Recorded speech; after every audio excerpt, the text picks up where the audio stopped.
लखनऊ में पुलिस हिरासत में अमन गौतम और मोहित पांडे की मौत के बाद कानपुर में पुलिस की पिटाई से ऋषभ शुक्ला नाम का युवक हुआ अधमरा। समाजवादी पार्टी ने बीजेपी सरकार पर जमकर बोला हमला। आज हम इसी पर करेंगे बात। नमस्कार, 4 PM पर आप सभी का स्वागत है। बीते दिनों लखनऊ में दलित युवक अमन गौतम की मौत का मामला ठंडा भी नहीं पड़ा था कि मोहित पांडे की पुलिस हिरासत में मौत हो जाती है।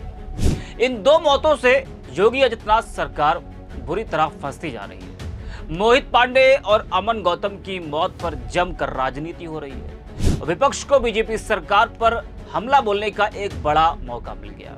चुनाव का समय है तो जाहिर सी बात है कि विपक्ष को एक बड़ा मुद्दा मिल गया बीजेपी सरकार को घेरने का। वहीं अब कानपुर में भी एक ब्राह्मण युवक की पिटाई से सियासत इस वक्त गरमाई हुई है। उस युवक की इतनी पिटाई की गई थाने में कि उसको अस्पताल में भर्ती कराना पड़ा। वो जिंदगी और मौत की लड़ाई लड़ रहा है। कानपुर थाने में युवक की पिटाई से सियासत इस वक्त गरमाई हुई है। सपा ने बीजेपी सरकार पर बड़ा हमला बोला है। बता दें कि कानपुर के रावतपुर थाना पुलिस पर एक युवक को बेरहमी से पीटने के आरोप लगे। परिजनों का आरोप है कि पुलिस ने बेटे को बेरहमी से पीटा।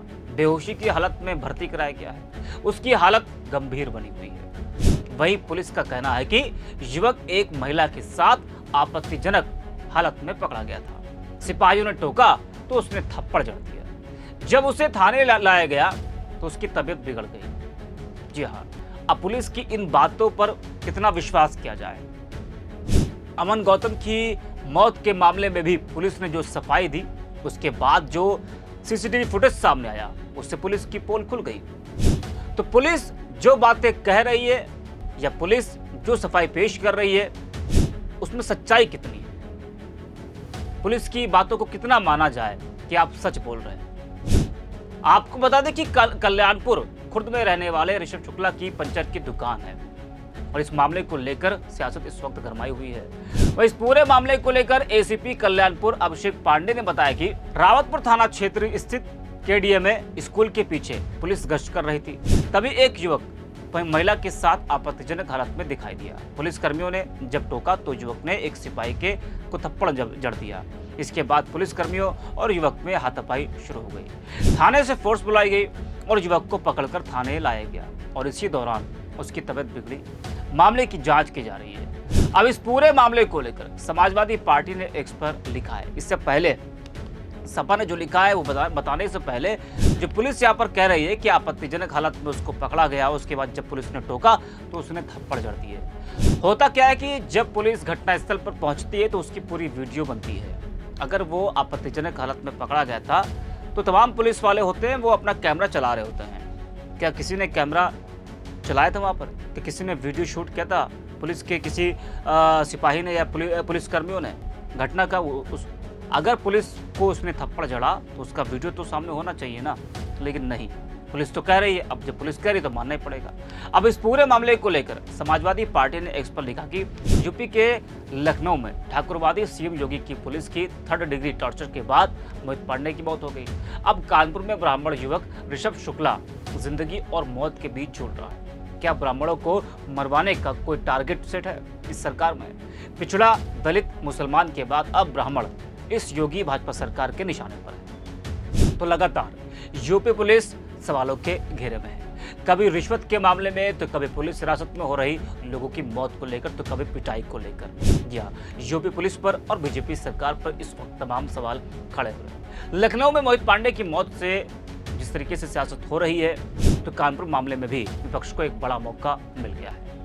कानपुर मामले को लेकर सोशल मीडिया पर भी लोगों की प्रतिक्रिया देखने को मिल रही है। आनंद यदुवंशी नाम के यूजर लिखते हैं कि यूपी के लखनऊ में ठाकुरवादी सीएम योगी की पुलिस की 3rd डिग्री टॉर्चर के बाद मोहित पांडे की मौत हो गई। अब कानपुर में ब्राह्मण युवक ऋषभ शुक्ला जिंदगी और मौत के बीच झूल रहा है। क्या ब्राह्मणों को मरवाने का कोई टारगेट सेट है इस सरकार में? पिछड़ा दलित मुसलमानों के बाद अब ब्राह्मण। वही एडवोकेट ओम प्रकाश शर्मा लिखते हैं कि बीजेपी सरकार कर रही है ब्राह्मणों को टारगेट। ब्राह्मण खतरे में, मोहित पांडे के बाद अब ऋषभ शुक्ला। उत्तर प्रदेश की कानपुर पुलिस पर युवक को बेरहमी से पिटाई का आरोप। ये हो क्या रहा है उत्तर प्रदेश में? वही पंडित जगन्नाथ लिखते हैं कि अगली खबर कानपुर से, रावतपुर थाने में ऋषभ शुक्ला की तबीयत बिगड़ी, अस्पताल में भर्ती किया गया। कोई बात नहीं, एक 10 लाख और राजकोष से निकाल लिया जाएगा अगर मौत हो गई तो।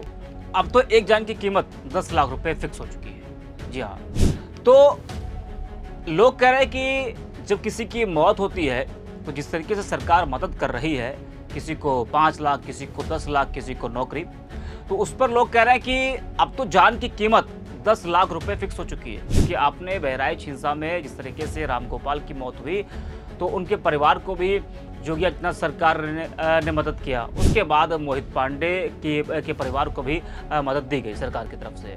जी हाँ, लेकिन जिस तरह से पुलिस हिरासत में मौत हो रही है, पिटाई हो रही है, उसको लेकर कई सवाल खड़े हो रहे हैं। जैसा कि यूपी पुलिस का स्लोगन है कि सुरक्षा आपकी, संकल्प हमारा।